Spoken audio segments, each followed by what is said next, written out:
Every single year my friends and I go on a camping trip.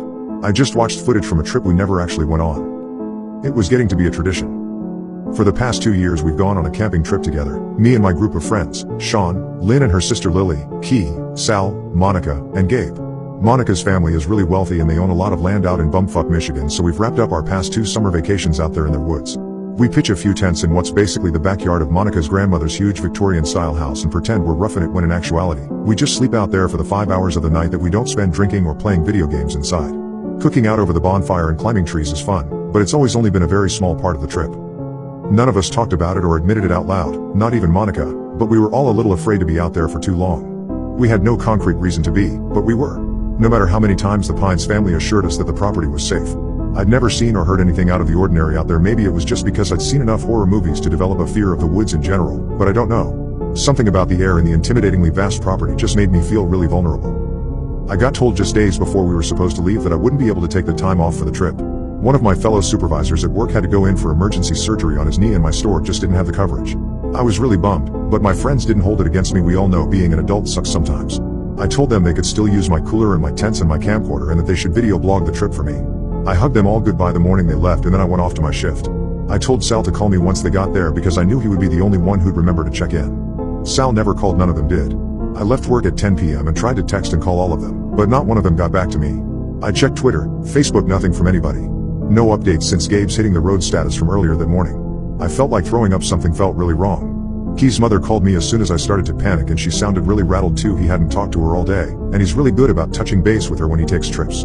I'd later learned that whole night, my friends' parents were all trying to get in touch with each other. None of them heard from their kids since they first got on the road. Monica's mom called the landline to the house several times. Grandma Pines was out of town this year, but Monica should have answered if they were there. She didn't. Sean's father drove up to Pines' property the next morning with Monica's parents. He told me something felt off as soon as he stepped out of his car. When you pull up to the house, there's no fence or anything, so you can see if anything is set up in the area surrounding it. He would have been able to see if everyone had set up tents and gear as soon as he got up the path, but there was nothing. But he said all the house's windows were open and all the lights were on. Within a half hour, they called the police. I was asked to come in, watch the videos, and answer any questions I could. I transcribed what I watched as best I could. Clip 1, 10:45 September 16, 2016. Gabe has the camera pointed at the rearview mirror. Gabe, how the fuck do you know when it's recording? Monica, the green button is on, dipshit. Clip 2, 1:15 September 16, 2016. Gabe is filming the back of Lynn's car just ahead of them. He's talking to Sean and Monica, but I can't tell what they're saying, even with the audio adjusted. It's raining really hard and I see flashes of lightning. Clip 3, 8:16 September 16, 2016. A close-up of Monica. She's smoking and swinging in the rocking chair out on the back porch. She looks tipsy. She notices she's being filmed and winks at the camera. I think Sean laughs. Clip 4, 10:16 September 17, 2016. I swallow hard when I see the timestamp. It doesn't make any sense. Saturday morning. Sean's father was already calling the police by then. I want to ask the cop what's going on, but he tells me to please just keep watching quietly. Lily is flipping pancakes. She scrunches up her nose at the camera and Gabe chuckles. Gabe, you don't look so good, Lil. Didn't sleep? Lily, how could I? All those fucking screams last night? Gabe, the hell? Lily, you didn't hear that shit? Lynn and I were freaked the fuck out. Gabe, what the fuck? We didn't hear anything. Lily, yeah, it fucking sounded like cats in heat, but wrong. Like it wasn't natural. Gabe, we were out in the tents all night and we didn't hear shit. Lily, lucky you. We came in the house at like 4 and it was still going. I don't know when it stopped, but I guess I fell asleep at some point. Gabe, did the girls say anything? Lily, they're not up yet, I don't know. Here, can you pass me that? Clip 5, 11:14 September 17, 2016. A wide shot of the backyard. I can hear glasses clinking and a couple of my friends taking drags of cigarettes. I see a figure standing far off by the edge of the woods, but whoever's filming doesn't seem to notice it. Then I hear Gabe's voice, followed by Sean's, then Key's. They're talking about the hot tub needing repairs because the bubble jets don't work, and then the figure moves and Gabe sees it. Gabe, whoa, what the fuck? Key, what? Sean, dude. Gabe, holy fuck, what the fuck, who the fuck is? Key, Gabe. Sean, yo, what the fuck, man? Gabe, did you see? Did you fucking see? The figure is contorting in the distance and I cover my mouth with my hand. It's shaped like a person, but it starts doing this odd twitching movement with its arms. They look almost like they're stretching out really long and then shrinking again. The legs are bending like a flamingo's. The boys behind the camera are yelling and freaking out. The shot cuts to the figure launching itself upward into the trees. Clip 6. The timestamps are turned off. It's nighttime, a shaky shot of the deck out back.